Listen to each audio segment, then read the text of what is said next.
YouTube, how's it going? The Goat House is back, and we're taking a look at stock up, stock down for some Senior Bowl prospects here for the NFL Draft. The 2021 Senior Bowl just got done. Game was pretty entertaining, and then we had throughout the week the practices, which I think are more important. But we do this video every year.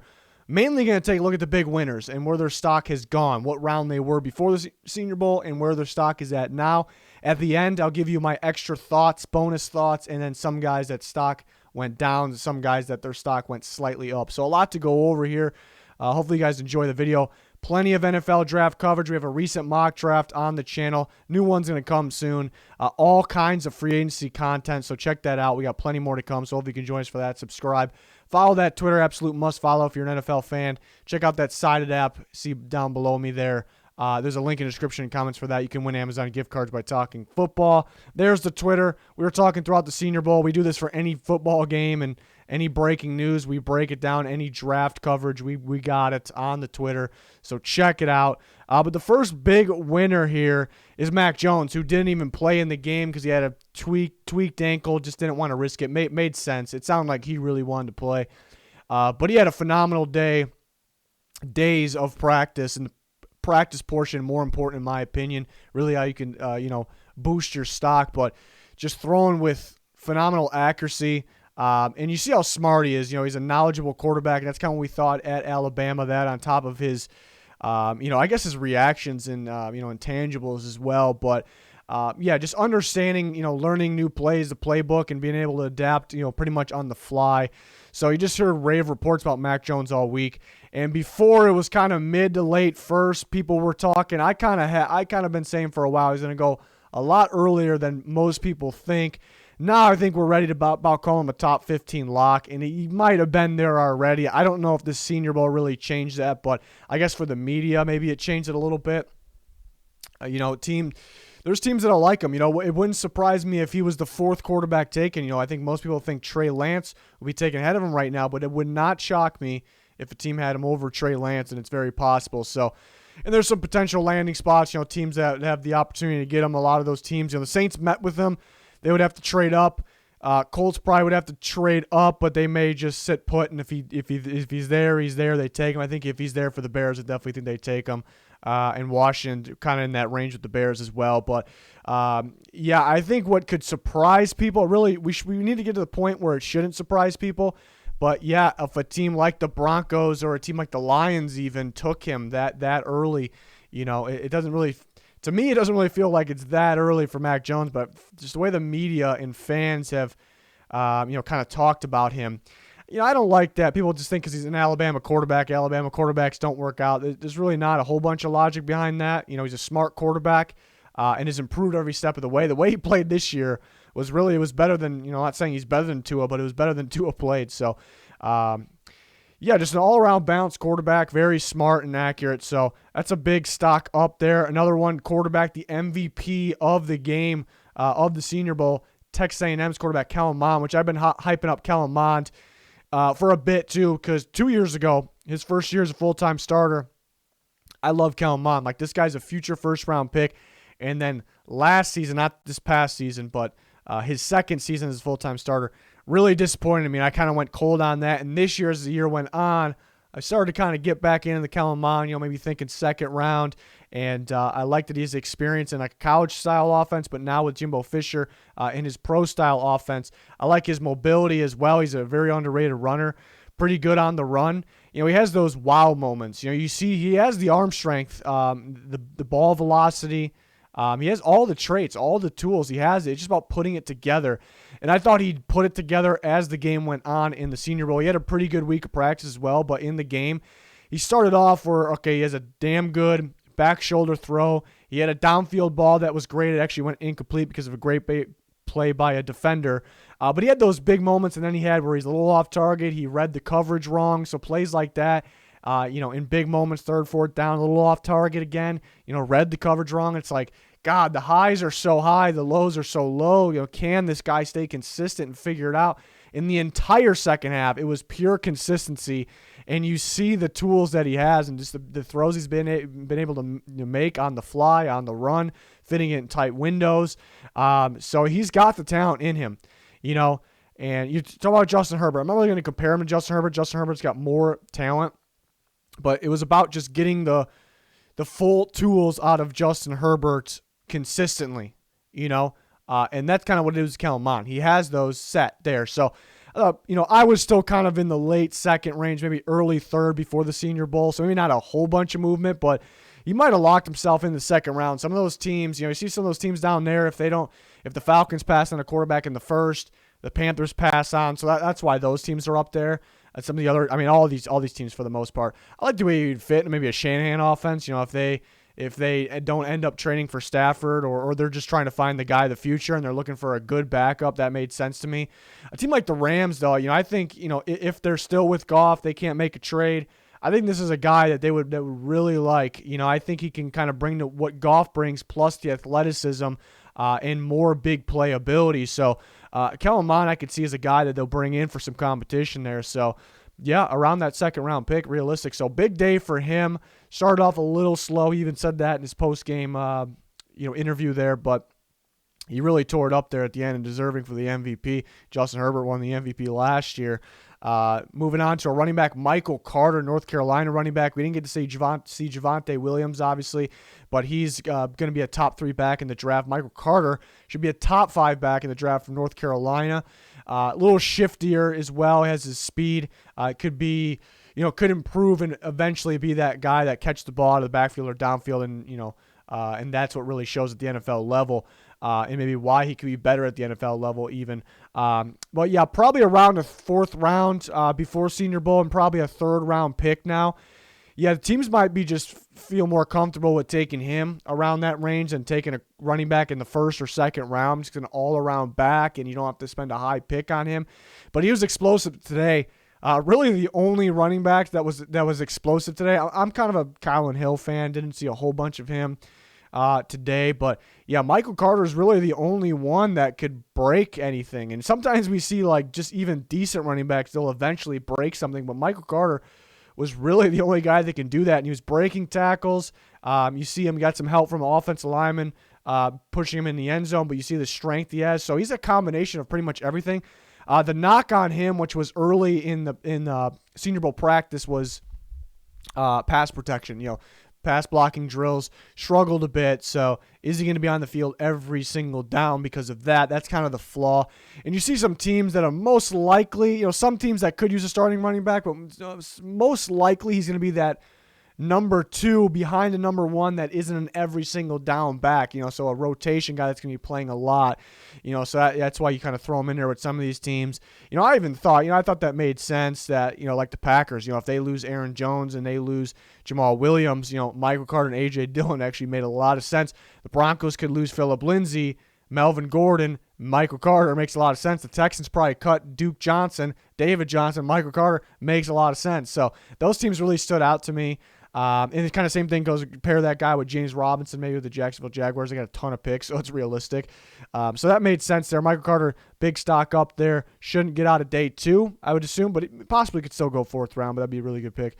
Receiver / running back was actually the running back for UCLA this year, Demetric Felton, and didn't really get a whole bunch of action catching the ball really or at receiver, but you can see, you can kind of see it. He kind of has that type of skill set there. And they saw it, going into the Senior Bowl, he played more receiver in practice in the game, but we know he has that running back background. So that's fantastic. Saw a guy like Antonio Gibson last year, which was a receiver, that could be a running back. So kind of the opposite here. And it's really not this. It's similar because you can be both, but it's really not the same build or style. Gibson more of a better runner, stronger runner, more physical. But yeah, back-to-back years with that guy that's kind of a hybrid guy. I'm not a big comparison guy. I don't like forcing comparisons, but I like Curtis Samuel. Similar thing. He was kind of a running back turned receiver, very similar build. The way they move is very similar. So I really like that. He had a touchdown in the game. I would like to know, something we probably won't know is if that was the design play for him to kind of get a quick hitch, or if he read the corner playing that far off and he decided that he was going to do that. If so, that's fantastic. For a running back turned receiver, that is fantastic. But showed the good routes during the week. He wasn't really a big name guy. Here's a running back that's pretty shifty. Maybe we can get involved in catching the ball. That's pretty good value late in the draft, maybe around 6th round. But now that he's kind of proven that, and you kind of get a 2-for-1 in fourth round. So some teams that kind of can use that hybrid type player there. And I mentioned I compared him to Curtis Samuel, but the Panthers could lose Curtis Samuel for agency, so maybe that's a pretty good replacement there if you get him around the fourth round.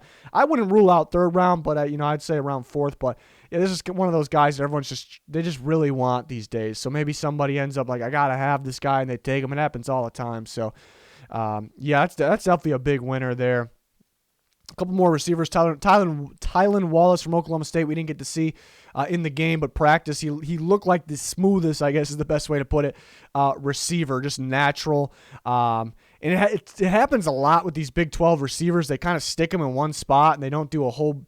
They could have a whole lot of production, but you don't get to see their versatility. Especially today receiver. There's so many different style receivers, and we kind of got to see that through practice this week. And natural route runner, natural hands, good speed downfield, knows how to get open. Wish we saw him in the game, but he was kind of a guy, last year, maybe a couple years ago, on everyone's radar for maybe a potential late second rounder. But all these other receivers, kind of getting known a little more, doing a little more. There's a little more to their game, on tape this year. Maybe it pushes him back to maybe early third, but now, I think somebody would take him second round. I think it's a safe pick.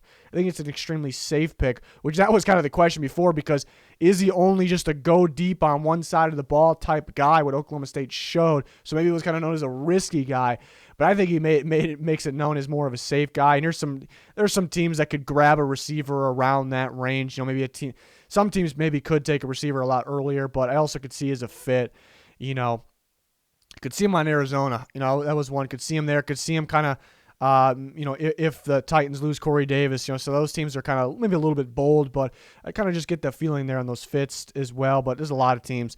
Then Dwayne Eskridge from Western Michigan had a big, and we didn't get to see him in the game either, but at a big time practice. We have people even talking about it even earlier in this. Todd McShay said, maybe even early second round, I believe he said. I don't know about that. Maybe I think sometimes we overreact from receivers dominating one-on-ones, because one-on-ones, the receivers really, they should win pretty much every time. It's almost impossible for corners to win those unless there's some kind of mistake. And the good corners obviously will show themselves there.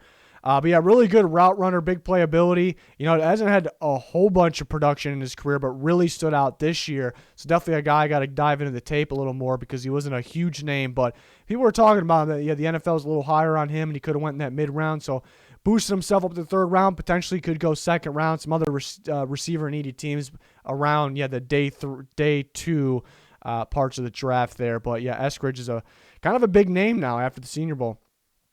Quinn Miners, Wisconsin Whitewater, Division III. It's definitely one of the bigger Division III schools. Pretty damn good every year contending. But yeah, he can play center. He can play guard. He got work at both of those throughout practice. He didn't play in the game because he broke his hand. But nothing serious there. But yeah, dominated one-on-ones and in practice. There's pass rushers that were consistently beating some offensive linemen, but then when they go against Miners, he won the rep, even putting guys in the dirt. He's a Division III guy. Obviously, I guess people around the NFL knew about him more than everyone else because he was there. He's at the Senior Bowl. But, based on the media, what the talk was, maybe seventh round to undrafted. And now we're talking about him in the third round, potentially even second round, maybe because he didn't play in the game and maybe he isn't for everybody, maybe third round. But yeah, potentially, again, maybe in the second round. But that's a big stock boost there, so that's ridiculous. Yeah, teams that could use a guard or center. I really like him with the Ravens. It kind of felt like a fit to me. More of that power scheme. They could use a center as well, or another guard really. So that actually made some sense to me. Top of my head there for I mean, there's several fits, but yeah, a team like that, maybe the Steelers as well. But yeah, we got some teams listed that fit. But there's all kinds of teams that would like him. And then another offensive lineman, Dylan Raduns from North Dakota State. And during the year, he was kind of getting some talk, and then it kind of quieted off a little bit, probably because North Dakota State played one game this year, so that's tough. But yeah, all of a sudden he kind of started sliding back, and people were talking about second, third, maybe touching third round. But throughout practice this week at the Senior Bowl, he played some tackle where he plays, and I think he's very good at. And he played guard, and he looked pretty damn good there as well. And then he was voted by his teammates the practice player of the week, which is a very good award there for the Senior Bowl. So I think we can start talking about it again back in the late first, probably an early second, but the fact that he's probably a safe pick because you can put him at tackle or guard is fantastic. Yeah, the Chargers really stood out to me. It's another one of those teams. Sometimes I just get these teams that I'm not saying it's going to happen, but there's a long list of teams, but Chargers made a lot of sense to me. I think the Chiefs would like him as well. Steelers, those teams would really like him, I think. But yeah, that's one that could sneak into the first, so interesting stuff. Talk about some defenders. Richie Grant had a big-time week at practice. He was a free safety for Central Florida, playmaker, and he showed that in practice as well. But he can come up in the box if you need him, kind of play a slot corner if you need him as well, so pretty versatile. But I like him at free safety. Good playmaker back there. Before it was probably a fourth-round guy. Now, late second, early third. There's kind of a lack of these guys in the draft. There's not too many of them, so some team that really, really needs one. You see about these landing spots. There's a lot of teams that could use a guy like this if they're going to lose somebody, through free agency, or if they just need one in general. So maybe they take him, late second. But it's a playmaker back there, and it's a guy that's been very consistent throughout his career, consistently good throughout his career at Central Florida, and had a big week of practice. So he's definitely a riser here on the defensive side. Some corners, Keith Taylor from Washington, not really a big name. A lot of people are talking about Elijah Molden more, from Washington. But, a fifth-round guy, maybe not even, before the Senior Bowl. But he was fantastic, winning one-on-ones. It's really hard to win one-on-ones for corners throughout the week. But in the game, he showed up too. Being physical, very sticky in coverage, using your hands right where it's, not pass interference. But mainly knowing when to get your hips turned and get your head around. I saw that a lot. And while doing that, he's always sticky in coverage, making plays, pass deflections on pretty good throws as well. So the teams that may take a corner, around those parts, third round I listed. Some of those teams could take one early, but they may need more than one. Maybe revisit that position, third round. That's where I came up with those. But some of these corners, mid-round corners, you can list almost every single NFL team. So those are the ones I just thought of. But yeah, big stock up. I was very impressed. Corner's a hard position to play. He's got some things that you can't really teach there. Another one, Melifonwu, who's a freak, very physical, very fast. Watching Syracuse actually, you wouldn't know it because they had a really bad season. Their defense is pretty good. And it's because guys like Melifonwu, who was dominant, teams would just throw away from him. So he's kind of known as a third-round guy. I think he can go in the second.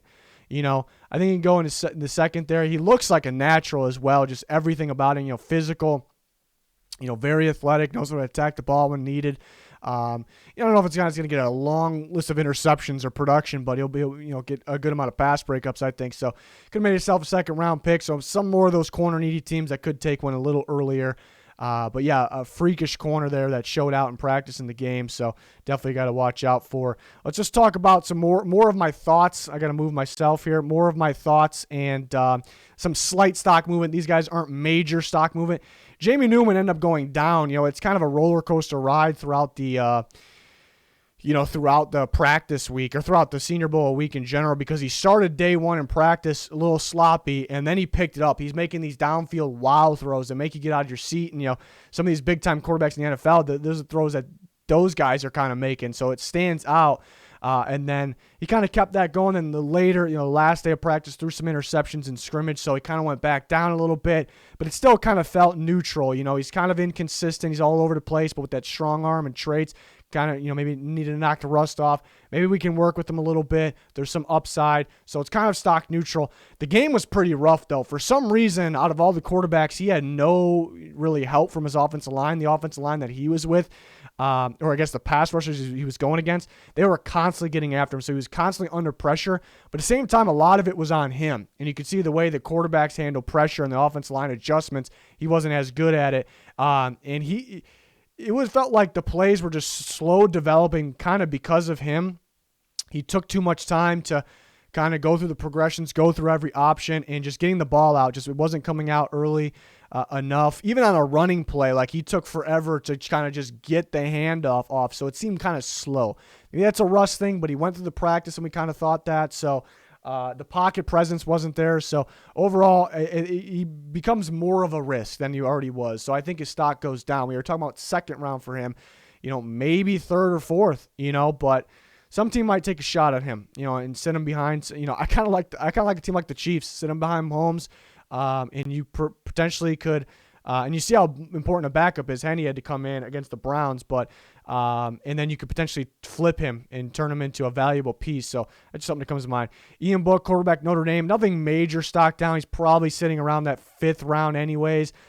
He's very athletic. He's very good. He's got eyes in the back of his head. He's very good at scrambling and avoiding the pressure. He's ridiculous at it, actually. But kind of the problems at Notre Dame was you kind of blame the receivers most of the time because Notre Dame, Ian Book holding on to the ball, scrambling around a lot, ends up running, and it's, was really no one open. And Notre Dame receivers this year weren't that great, so probably, and you want to see them come in here against, and the receivers really didn't have that great of a day for the Senior Bowl, but the same problems occurred.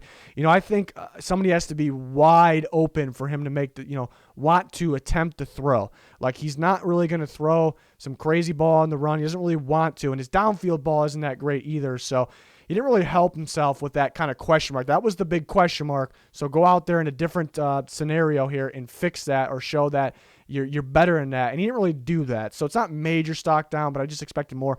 Leatherwood had kind of up and downs throughout the practice. Didn't play in the game, but later in practice, he got better. So, okay, this is Leatherwood. So it's not too much stock down, but there was some one-on-ones where he'd get beat, and it's like, wow, that was Alabama, Alex Leatherwood. So, take him away from that scheme. It makes it a little more risky, so maybe not a first rounder anymore. Amari Rodgers stock up. I don't think major stock up.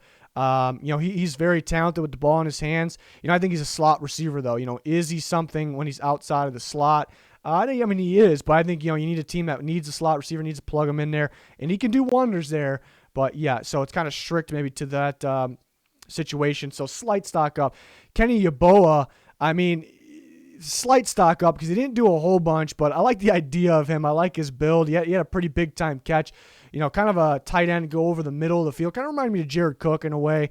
So that's something that I'm keeping in my mind. So it's just kind of just notes here. Slight stock up maybe. Osa Odezingua from UCLA, stock up, but it's kind of a question mark too because during the week in practice he didn't look that good, but the game he looked pretty damn good, stopping the run and getting some pressure. His technique with his hands, very strong, very good. So that stood out.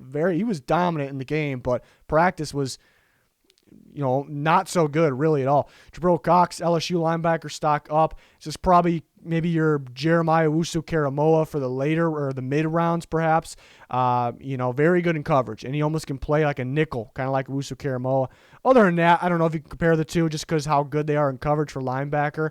So his stock up, maybe a day 2 guy now. Benjamin St. Juste, cornerback, Minnesota. He had a nice pass breakup in this game, maybe 2. We didn't get to see a whole bunch of great play where it's yes, stock up, but the idea of him, I like the length, I like the stickiness, athletic ability as well. So a guy to monitor, stock up. Thomas Graham from Oregon, a guy that opted out.